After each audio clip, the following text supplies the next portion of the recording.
গ্রামের এক যুবক ছিল, তার নাম সাদ। সে নামাজ পড়ত, কিন্তু জুমার দিনের গুরুত্ব ঠিকমতো বুঝত না। অনেক সময় সে দেরি করে উঠত, গোসল করত না, মসজিদে যেত খুতবার মাঝামাঝি বা কখনো শুধু ফরজ নামাজের সময়।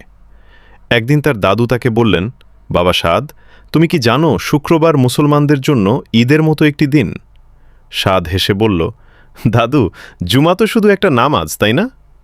দাদু তখন ধীরে ধীরে বললেন, না বাবা, এই দিনেই আল্লাহ মানুষ সৃষ্টি করেছেন, এই দিনেই কিয়ামত হবে, আর এই দিনে এমন একটি সময় আছে যখন দোয়া করলে তা কবুল হয়। এই কথা শুনে সাদের মনে একটু নাড়া দিল। পরের শুক্রবার সে ঠিক করল আজ অন্যরকম করবে। সে ফজরের পর ঘুমায়নি, বরং কুরআন পড়ল, তারপর গোসল করল, পরিষ্কার কাপড় পরল, সুগন্ধি ব্যবহার করল।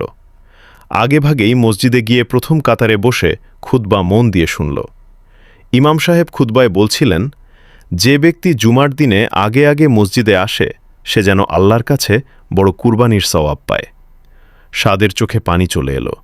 সে বুঝতে পারল এতদিন সে কত বড় নিয়ামতকে অবহেলা করেছে। নামাজ শেষে সে হাত তুলে দোয়া করল, হে আল্লাহ, আমাকে মাফ করে দিন, আর জুমার বরকত থেকে বঞ্চিত করবেন না। সেদিন থেকেই সাদের জীবন বদলে গেল। সে শুধু জুমার দিন না, প্রতিদিনই আল্লাহর কাছে আরও কাছাকাছি হতে শুরু করল। শিক্ষা: জুমার দিন শুধু একটি নামাজ নয়, বরং এটি একটি বরকতময় দিন, যেখানে ইবাদত, দোয়া ও ভালো কাজের মাধ্যমে আমরা আল্লাহর বিশেষ রহমত পেতে পারি।